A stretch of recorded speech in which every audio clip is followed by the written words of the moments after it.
Maynard, welcome to the Astroben podcast. How are you? I'm doing fantastic. It's a pleasure to be here. Thanks for having me. No, thank you, thank you. I can feel the energy already. I introduce you as Maynard, but you're otherwise known by most people as the Hip Hop M.D. Yeah. So let's start with the basics. Why are you the Hip Hop M.D.? It's a great question. That the Hip Hop M.D. kind of mantra came about when I first started my platform. It started kind of as a sketch comedy idea. I had moved out to LA and I was doing entertainment work, and I was still trying to find a way to be able to connect back to my science side. And I'd always been a hip hop junkie. I worked as an artist for a long time as well too, as well as being a science nerd. And I started thinking about, hey, this would be cool to kind of break down like music lyrics in an interesting way. And so like the whole hip hop MD persona, I wanted to I always grew up on Bill Nye. Like Bill Nye was a big fan. I was always a big fan of Bill Nye. And Bill Nye had his lab coat and his bow tie. He had this kind of signature look. And so I was like, I gotta get a signature like character look for this, for this show idea. And I was like, hey, the headphones, usually I'm in a lab coat as well too. The glasses, I was like, oh, that's like a hip, smooth scientist. And so the Hip Hop MD just felt right, and I started, putting out content as the Hip Hop MD with my hip hop science platform. And it quickly caught on. And people love the fusion of entertainment and comedy and science. And especially when I started really honing in onto my goal of encouraging more minority and youth involvement into the STEM fields, it just opened up a whole nother world. And so, yeah, I've been known as the Hip Hop MD now, and it's fitting to everything that I love about making STEM exciting and entertaining. That's so cool. Well, you definitely own that space. Like, if I try and think of cool science communicators, it's you, man. Like, there's some amazing people out there. I've had some on the podcast as well, but I've never really thought about Yeah. a sort of signature look. It's like a brand, right? So it Yeah, kind yeah. of it's super smart. So what Appreciate it. let's talk about your sort of space journey. Really, have you? Yeah. You obviously hip hop science. It's not just space, but have you always been fascinated by the cosmos? Is there a memory of your sort of first looking up at the stars or anything like that? Hmm. Yeah, I think naturally that's the unique thing about space, right? I think everybody, especially as a kid, what's the main thing everybody always talks about? They want at a kid, they want to be an astronaut, right? Because I think everybody naturally has a fascination with the stars and the sky, what's up there, because it's something that we're connected to on a day-to-day basis. Every day we look outside, we see the sun. We go outside at night, we see the moon, we see stars. I think it's just natural to want to know what's out there. And so I always had that fascination. I think for me, it was always a mystery of like, what's beyond Earth, what's out there on the moon, and so I think I always had that natural, innate curiosity about the cosmos. But for me, I think it didn't really hit home until later on because I never grew up really with access to, like a really true night sky, and like a lot of people do in areas where you can go outside and you can see all the constellations and northern lights and all that. Like growing up mostly in the city areas, I didn't really have that kind of deep access. But later on, as I started getting really involved into like wildlife science, because that was really my first goal of studying, there was always that connection with nature and the cosmos, right? And you think about wildlife and so many different things that happens in nature because of the night sky, migration patterns and all sorts of different things. And for me, it was really that connection of like Earth and sky and Earth and the universe and kind of our place in the universe, and thinking about, is there possibly life on other planets? Because I'm so fascinated about the life that we have here when we think about different ecosystems and environments, and wondering like what could be out there, what type of insects could possibly live on Neptune or whatever, and it's like just having that kind of understanding of the possibility and the formation of life. I think that really brought a deeper connection. And now that I'm in it, and it's so crazy, right? Like I mentioned, you grow up wanting to be an astronaut, being fascinated by astronauts, and now doing this work. And I know astronauts firsthand. I have friends that have been to space. It just even builds a deeper affinity, because now this thing that seems so far away and so futuristic, I'm now like deeply connected with it in a unique way. And so it's definitely grown over time for sure. That's so cool. Well, you mentioned people that have been to space. I mean, what's your thoughts about that? If an opportunity came up, would you be down for it? And Mhm. and what's the value in those cosmic perspective Yeah. experiences? Like, how important do you think that is? Like going to see space with your own eyes, even if it's for 10, 15 minutes for a low Earth orbit experience. Yeah. Yeah, it's an interesting topic, right? Because there's a lot of controversy around it, especially now with so much commercial aviation happening now and commercial space flights, and everybody's talking about the billionaire space race, and it's all about money. You gotta have money, go there, and everybody that just has wealth is the ones that are going to enjoy this experience. But for me, if I was personally invited, of course, absolutely I would go, because that's a scientist in me. I want to know what's out there. I want to experience that firsthand. And so the opportunity to go out, absolutely do it. I had a chance to go on a zero gravity flight on board Go Zero G, which is the parabolic flight, which is absolutely amazing. And to experience that experience of zero gravity or weightlessness was absolutely phenomenal. So having a chance to actually go to the Kármán line, absolutely would do it.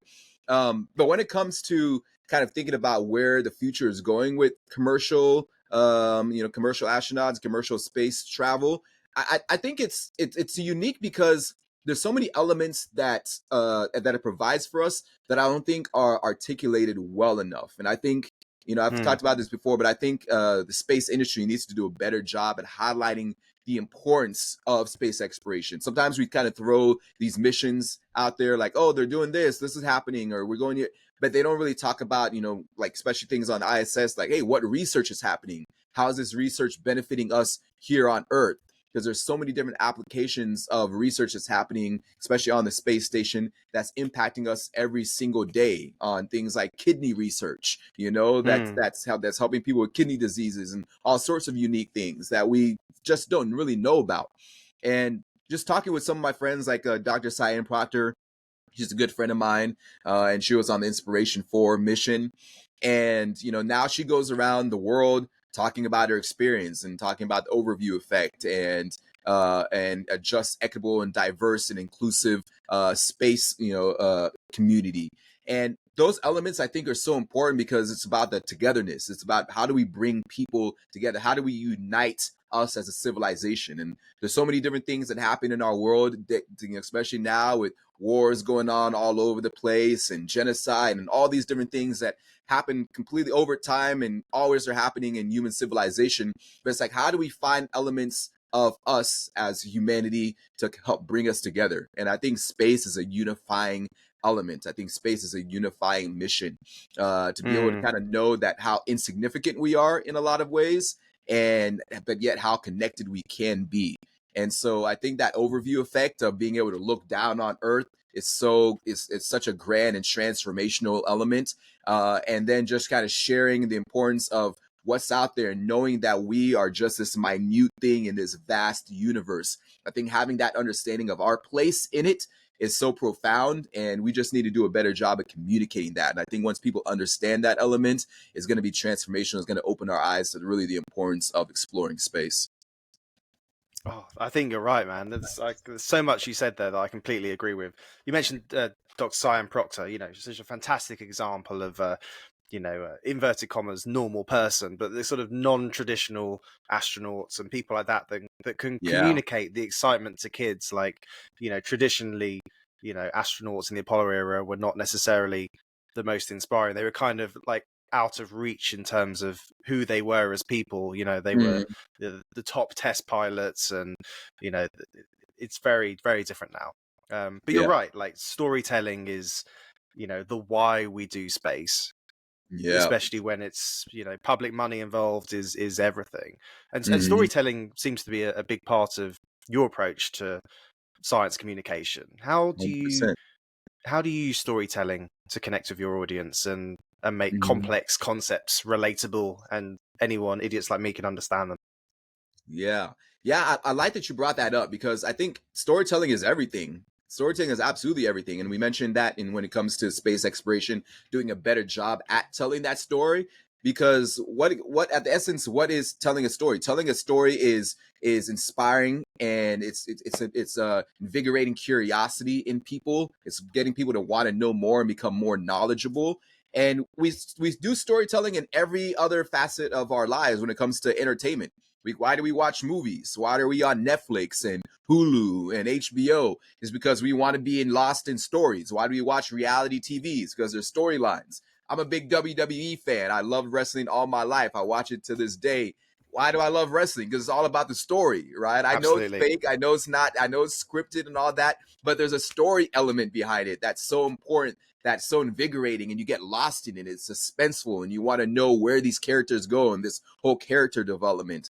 And I think when we bring that storytelling aspect, especially to science and the world of STEM, when we talk about science, technology, engineering, and math, that builds a deeper connection to those roots and that foundation of knowledge. And, I love the work that I do because I think that storytelling element is so important for our youth to get them inspired and want to be a part of this work, want to get into these fields, want to become astronauts, want to become software engineers, want to become doctors, want to become invested in these things that are going to be transformational for not only their lives, but the people around them. And being able to tell those stories of like the places that science can take you, being able to talk about the history of how science has transitioned over the millennium, right? And how it's affected all the things that we do on a day-to-day basis. There's scientific elements in everything. And I don't think it's easy to understand that without telling the story behind it. And so, like, even with the work that I do of kind of bridging that gap between entertainment and science, it comes down foundationally to storytelling because, everybody has their favorite song, everybody has their favorite movie that they watch. And what better way to be able to now understand complex science topics than being able to infuse something that we already are connected to, that we already, absorb on a day-to-day basis, and being able to plug different elements of connectiveness from people to those things. And I think that not only is it entertaining because now you're talking about something that you watch or you consume on a regular basis, but now you have a deeper understanding about it because you can relate to it. You can connect it to something that you already understand on a deeper level.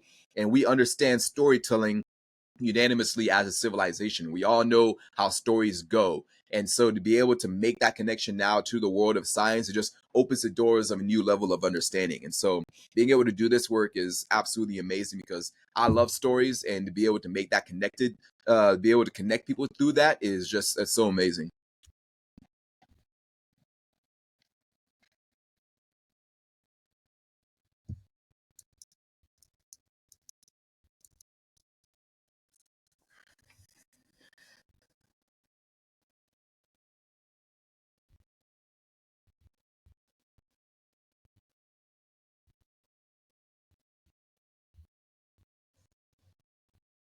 Did I lose you there for a second?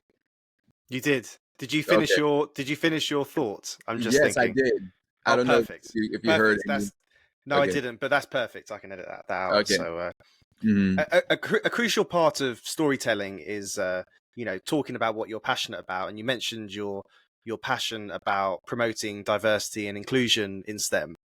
Yep. How do you challenge stereotypes about scientists and inspire underrepresented groups to pursue careers in STEM? Yeah, that's for me. That's really the most important part. The most important part about this work that I do, because those are element of me that kept me involved in science. I just had this natural curiosity. I was always fascinated about our natural world, and I wanted to become a wildlife biologist. That was actually my initial area of study when I went to school, University of Washington in Seattle, and I ended up going the engineering route because I got talked out of wildlife science. People said, "Oh, there's going to be no money in that. You won't have any opportunities to be successful in it." And I didn't really understand until later on that it was really foundationally because they didn't have any examples of people that look like me in the field to be able to say, "Oh, this is a success that you can reach," or this is an opportunity for you, for somebody that looks like you doing that work. And even within engineering as well too, going up and studying engineering and being one of like 2 or 3 people in a class of 400 plus that's of color, like always being excluded and always being the kind of outlier in these fields, and then eventually getting into the workforce and working as an engineer and being the only Black engineer in my office. That there's elements where people that didn't have that natural curiosity and that passion to keep pushing through and excelling would be left out, or would leave, or go and find somewhere else where they feel more included. And I think about all the time, all of the potential like game changing STEM people that could be out here doing incredible work. The next Einsteins, the next Steve Irwins, whoever in whatever field that can be so transformational in helping, our civilization. Those people that get lost, those students that get lost in the mix because they don't see people that look like them, or they feel excluded out of these fields, or they may encounter racism, or they may encounter some other element where now they're like, this field doesn't talk to me, this field doesn't speak to me. And so that's really the core of what I try to do with this work, is one, being able to show representation in these fields, when students can be able to see a Black scientist, someone that looks like them, not only just doing this work, but being excited about this work, being passionate about this work, and bringing that energy to the table. Because I don't know how you felt in school or anything like that, but like I didn't really have like a lot of teachers that were really passionate about the work. It's like they went to school, we just kind of did the basics. Okay, here's your test, blah, blah, blah. But there wasn't that next level of passion. We didn't get a lot of hands-on opportunities. We didn't get teachers that were like invigorated by their work and wanted to really transform our lives and opening the doors for new things. My curiosity kept me involved in it. But you think about all these students that don't have teachers that look like them, don't have teachers that are passionate or energized about the work that they're doing, just kind of going through the motions. And then also our education system. We unfortunately have so many gaps in our education system as far as how do we bring understanding and even just STEM and science to the classroom in a really an engaging way, in a way that students can relate to and connect with. And so I think all of those elements contribute to the lack of diversity that we have, especially in the STEM fields. So my mission has always been, how do we now invigorate that curiosity? How do we get more people of color involved in these fields? How do we find more allies in these fields? How do we find unique ways to showcase the students all the places that a STEM career can really take you?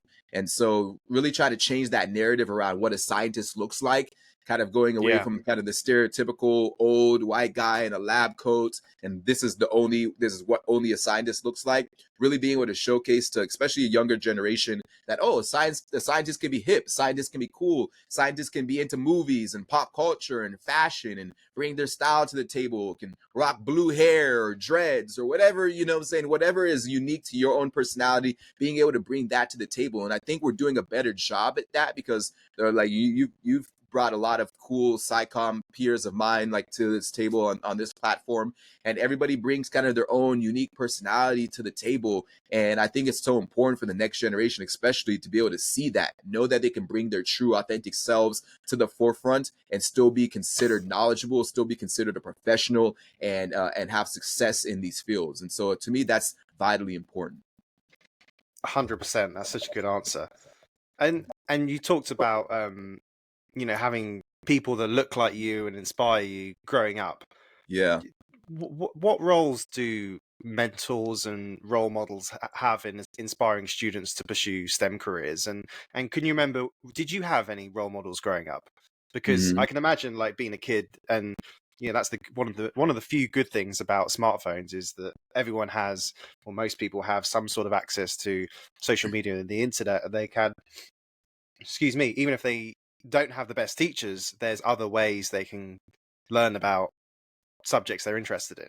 So, did you have any role models growing up? Is there anyone you can remember that gave you some glimmer of inspiration and hope?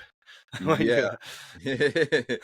Like it's always funny because, when I've been asked this a couple times in the past, and I never, like, outside of my parents, really, I didn't really have anybody that I had in my life that I looked up to. I'm like, oh, that's an example of what I Mm. need to be.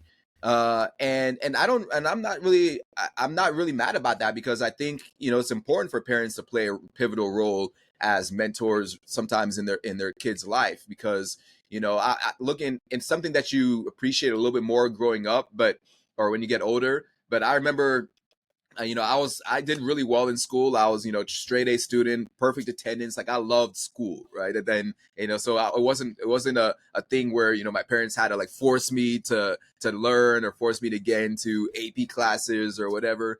But my dad, especially, you know, and I've come from a Nigerian background, and having, you know, Nigerian and Cameroonian parents, you know, there's an element of being first generation where they want you to have a better life than they did. And so I'd go to school and be doing all my classes, finish all my homework, all that. And then my dad would come in and give me extra homework assignments that he used to curate himself, you know, and I used to hate it. I was like, why you make me do all this extra work? And now as an adult, I appreciate that so much more, because that's really what's helped spearhead me into being able to do the work that I'm doing now, being able to go above and beyond, being able to know the importance of education, being able to know why it's so transformative and the places it can take you. And if I didn't have parents that infused that into me at an early age, if I didn't have parents that were like, you are going to go to college, we don't know how we're going to pay for it, we don't have any money to pay for it, but it's going to be a goal and you're going to make it happen one way or another. Having that kind of mindset of there's no opportunity to fail, and success is the only way that you're going to go. Like, to me, that was really inspiring, and that really kept me invested. And so I appreciate that a lot more as an adult, looking back at foundationally all those things that my parents gave for me. But overall, mentors, like you mentioned, are so important. They're so crucial for people to have in their lives, and really at every stage, not just as a child growing up, but as you get older and you're an adult. It's important to have mentors around you, and those mentors could be friends, they could be peers, they could be other professionals that you look up to, that you're able to run ideas by. Or like you mentioned, we have social media now, so you can follow people that you really are enamored by. You can follow them on social media, you can see their work, you can chat with them. There's a different level of connectiveness that we have now with social media tools, which I think is important. And sometimes those people that we just watch their content, they can be mentors to us, because we can now try to simulate what they did, simulate their career trajectory, simulate their career paths as well too. And so I think being able to identify people that are doing unique work and people that are elevating and growing and in a position that you aim to be, really being able to reach out and follow their work and socialize with them, and find ways that you can be an asset as well too. Those elements are so key in really being able to develop community. 100%. Well, let's talk about the hip hop science program. Mm, And I'll put the link in the show notes. I'm sure most people have heard of it, but you should definitely check it out. Can you awesome. share some success stories from hip hop science that highlights its impact on students' lives? Yeah, absolutely. I have so I do, obviously I do a lot of social media content with the work that I do, making fun educational videos on Instagram and TikTok and all that. But the work that I do now has grown so much beyond that.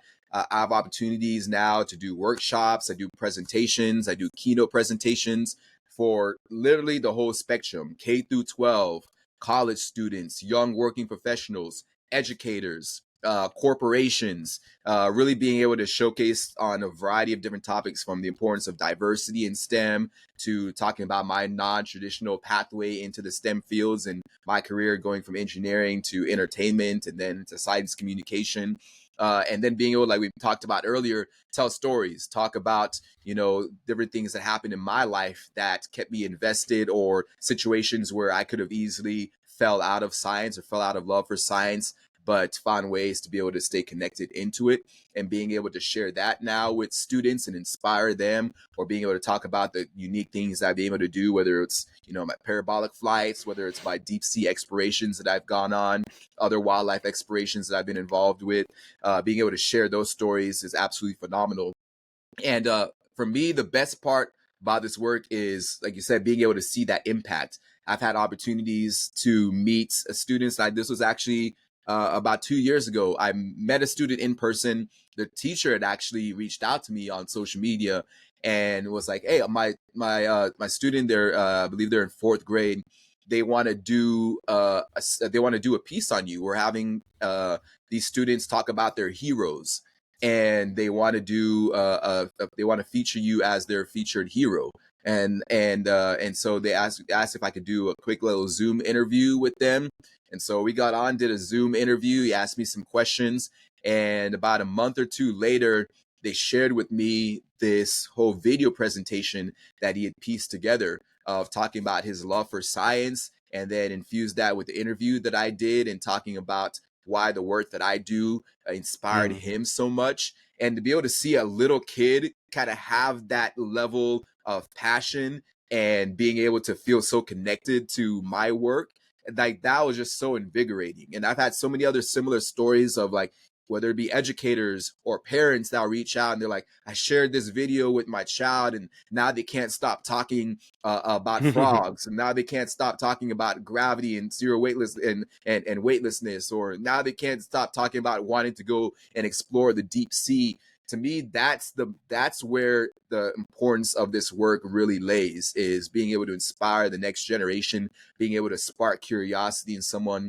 And sometimes it's a thankless job when you do stuff on social media, because yeah, you can talk about your following and all that. And for me, that's not the priority. The priority is like, how many people are you truly influencing on a day-to-day basis? And being able to go and do keynote presentations and see the impact that I'm having, whether it's when kids come up to me or students come up to me or educators come up to me after a presentation and talk about how this is going to help them so much in the work that they do, or parents reaching out and thanking me for helping inspire their children or helping them talk to their kids in a unique way that they didn't think about before. That's the most important element of this work. And I think that's really at the core of science communication. How do we communicate science in an effective way that's engaging, but also can help change lives? That's fantastic. And how do you see the future of STEM education evolving? Mm-hmm. And what advancements or innovations do you anticipate in the field, like specifically for space? We've got Mm-hmm. the Artemis program, going back to the moon and onto Mars, the Yeah. first female on the moon. There's lots of these goals trying to address the why, but what you say more than me, but as sort of science space educators, what needs to be Mm-hmm. done differently when we're looking at space? How do we get more marginalized backgrounds in the field? Mm-hmm. What's your thoughts on the future, maybe around the Artemis program as an Yeah. example? Yeah, absolutely. And I think the Artemis mission is absolutely amazing. It's been long overdue for sure. But we talked about storytelling beforehand, and what better story to tell than, hey, we're going to send the first woman to the moon. We're going to send the first person of color to the moon. Like, that is such an amazing story, especially when you think about the history of the United States specifically of space exploration. And we talked about Cyan Proctor earlier, of opportunities that she missed of being able to become an astronaut, and so many other countless African Americans and women and people of color in general that have been omitted from this the unique class of people that have had this opportunity to visit outer space. That storytelling element is so important, and I think they're really doing a good job about that in the Artemis mission. I think if you talk to anybody that's maybe not like a STEM person or necessarily into space exploration that has heard about the Artemis mission, they at least know that storyline of like, hey, the goal is the United States wants to send the first person of color and first woman to the moon. And I think having that understanding generally as a community is so important, because now it sets the stage for like, oh, I didn't know a woman has never been to the moon, or I didn't know a person of color has never been to the moon. It starts opening the doors for questions and people asking like, oh, why hasn't this happened? Why are we waiting to now? Why haven't we been back to the moon since the Apollo missions? Like, there's so many different things now that we can question, and that we can now be able to build a deeper fundamental understanding about. And so I think there's a lot of growth still, obviously, that can happen. But it starts with that storytelling element. And I mentioned some earlier about things happening on the ISS and unique research work that's happening. And the Artemis mission is going to be a lot more than just, oh, we're just going to send a person of color to the moon and a woman, and fly around the moon or land on the moon and then come back.